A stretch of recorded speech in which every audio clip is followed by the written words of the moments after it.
me an idea how much time you actually spend on TimeTrack. In the meetings or in entering? Or both? In the software.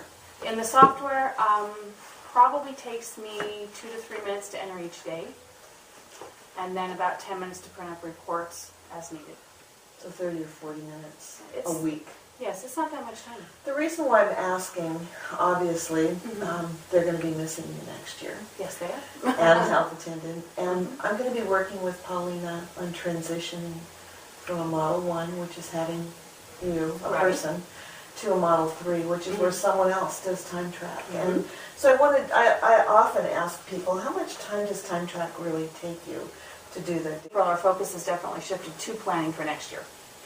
And a lot of discussions have happened at Friday grade level meetings and at staff meetings as to what next year's going to look like, what concerns the teachers have, how do we see things working. Those kinds of things are in discussion. I don't know all the details of all the teacher staff meetings. I don't attend all of them.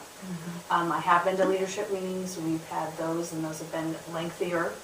And we're trying to gear up for next year. We're trying to plan ahead. Has the district yet indicated if there are some duties that you currently do that might go back to district supervisors? I believe there's a little bit of discussion on that.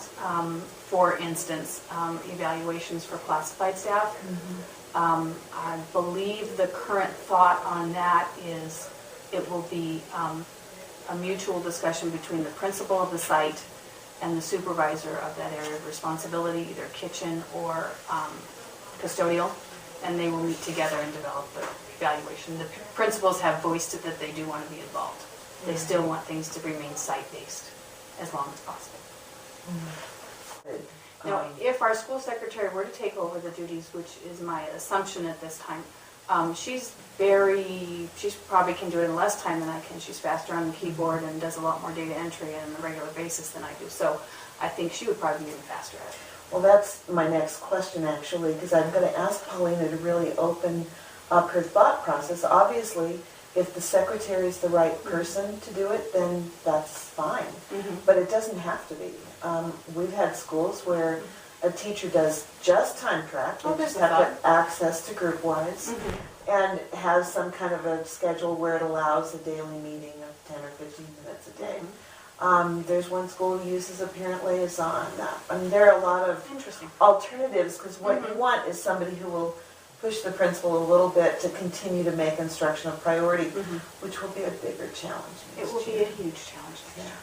So I'm just wondering what advice you might have for Paulina, and who might be the best person to do TimeTrack. At this time, I'm thinking it would be the secretary. She already generates the schedule. She already puts appointments in the schedule. She is the person best versed at what is going on for Paulina. And to me, it's the logical choice, to me, that it would be the school secretary. Because they have a good rapport on what's going to happen. And I do believe that Teresa would be able to push her to be in the classroom more, and has a headset that would work for that. We've had a few conversations with Anne this morning about transitioning from SAM to no SAM. Okay. From going to Model 1 basically to Model 3, and just wanted to explore that topic with you a little bit as well. And I'm sure that it's been rolling around in your head. How are we going to do this? And like Anne said, this is kind of like an illustration, because Teresa's gone, Anne's gone, and hopefully everything won't be like this next year. Hope not. What thought have you given to redistribution of tasks or duties or discussions about that with staff in the office and teaching staff as well? So obviously everyone will be impacted by the loss of the staff. So what's happened so far in that? Well, what we've had to do has been to be very transparent with the staff as a whole, classified and certificated, and share the changes that are going to occur the next school year. Parkview staff is very committed to doing whatever it takes to ensure that our students continue to be successful and we maintain a safe school environment for our students. So what we are having to do is start with the leadership team and have discussions about changes, upcoming changes for next school year, how the changes will impact the site as a whole. Talked about or we've looked into is has to do with discipline, because that's an area that takes a lot of time from some of the positions we will not have in place for next year. Our Sam and Hare does a lot of behavior management in terms of ensuring that our campus is safe. So what we're going to do with that discipline plan is revisit it and see how the site as a whole can put supports in place to ensure that we continue to maintain that safe environment. So we're working on that. This Anne does more than just kids who come up for suspension. Correct. She does intermediate steps. So you're thinking the teaching staff may have to Take some of that back. And along with that, she just doesn't focus on discipline, she focuses on budget, she focuses on inventory. She's got multiple duties assigned to that position. Now, as an office staff, and talking to the office staff, we're having to use typical scenarios such as today and go through an after-action review and say, okay, given today's circumstances, let's talk about how we handle things and what we're going to be looking for in terms of these scenarios happening next school year where we do not have an in place. And that comes with looking to staff members to take on some of those additional duties. For example, lunchtime is pretty chaotic. And so leadership will be working with staff to then determine if we have kids on an office level contract, because we do have kids that are off the playground because it's just not a safe environment for them.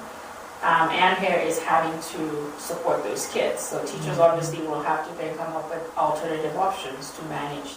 You made this dramatic improvement, but realistically knowing how you're going to redistribute duties from the two positions that are being lost, how you're going to try to function, what do you think is a realistic goal for next year as a Model 3 school? Maintaining 80% might be a stretch. It's going to, I want to keep the expectations high. I would hope that I'm at 80%, but I truly know that going into next school year, it will be somewhat difficult to get there. But I also feel, and I know that because I've been able to involve the entire office staff, that they will continue to ensure that I get that time off. Now, what's going to impact it's not going to be 80%, but my hope is that the staff will understand my need to be in the classroom. But I would hope for 80%, but I don't see that. I don't know if we will get there. Well, next year you'll have to put a number on that, but it may just remain to be seen how the year progresses. And of course you can set a goal month by month and determine how you want to do that. But it sounds very clear that you have no intention of giving up your focus on instruction. Not. Absolutely not. Yeah. Absolutely not. It will be different, but I would still set those goals where I would hopefully want to get to. Have you thought about who's the best person to do TimeTrack and to coach you on a daily basis about remaining focused on instruction? Oftentimes it is the secretary, but schools have used a variety of people. So have you considered how you want to accomplish that? Well, we do have meetings where I meet with the SAM first, and then I take that information from my SAM data and share it with the secretary. So even though we've communicated or we've done a lot of the TimeTrack with the SAM, the secretary is also aware of what my expectations are in terms of being in the classroom and being that instructional leader. And she does your calendar. And she does, correct. So I've actually had 3 individuals supporting me through this process. So you're kind of thinking that the secretary would be the wisest person